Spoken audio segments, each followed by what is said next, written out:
Assalamualaikum warahmatullahi wabarakatuh. Alhamdulillah, wassalatu wassalamu ala rasulillah.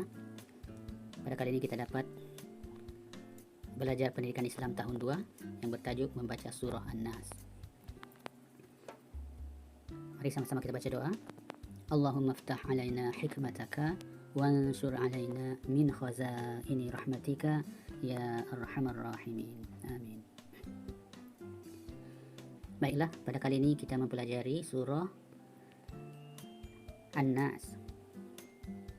Sebelum itu kita perlu melihat terlebih dahulu ataupun mengenali Al-Quran. Al-Quran adalah kalam Allah Subhanahu wa taala, diturunkan kepada Nabi Muhammad sallallahu alaihi wasallam. Diturunkan secara beransur-ansur, yaitu sedikit demi sedikit.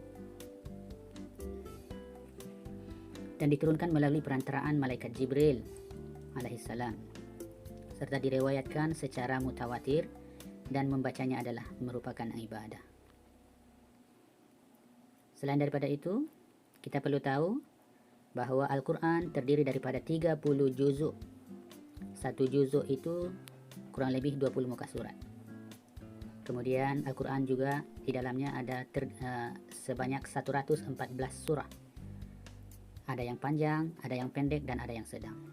Yang paling panjang ialah surah Al-Baqarah, yaitu sebanyak 286 ayat. Dan yang paling pendek adalah surah yang terdiri daripada 3 ayat sahaja, seperti surah Al-Asr dan surah Al-Kautsar.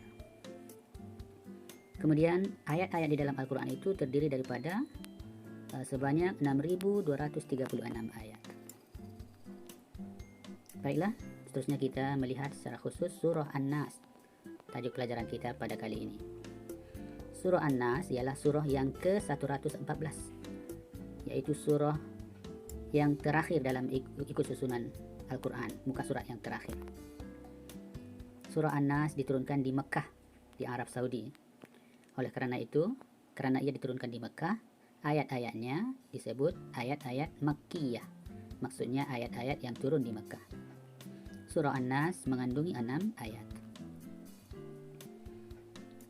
Okey, seterusnya surah An-Nas isinya ialah menjelaskan bahawa kita mestilah berlindung kepada Allah Subhanahu wa taala daripada gangguan bisikan dan hasutan yang datang daripada jin dan juga manusia.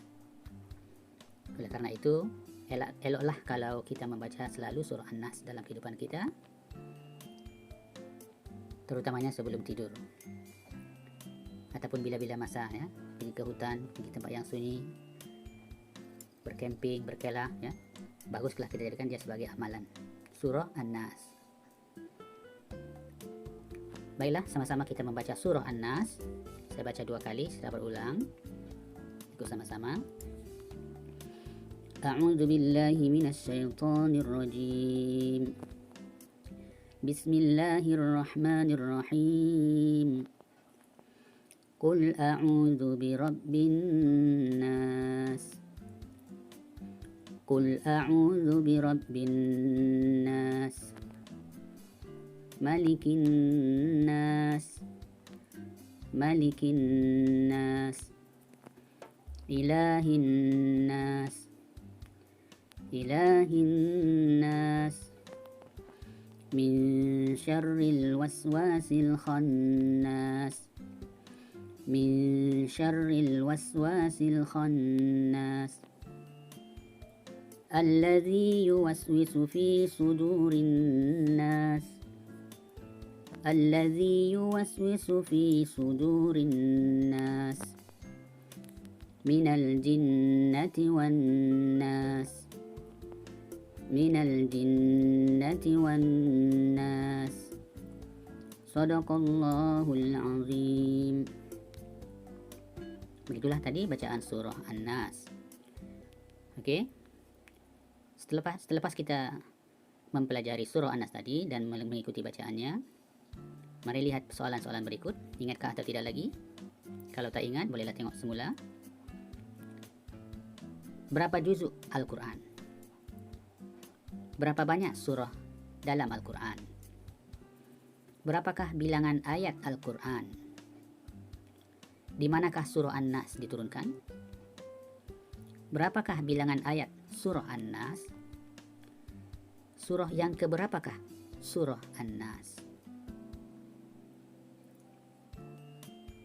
Oke, pastikan Anda mengetahuinya. Oke, demikianlah surah An-Nas tadi. Kita pelajari surah An-Nas, yaitu bahagian bacaan ya. Terutamanya bahagian bacaan. Mudah-mudahan dapat boleh memberi manfaat kepada kita semua. Terima kasih. Jom amalkan sama-sama surah An-Nas. Kita baca dalam solat, kita baca di luar solat. Kita jadikannya sebagai amalan harian.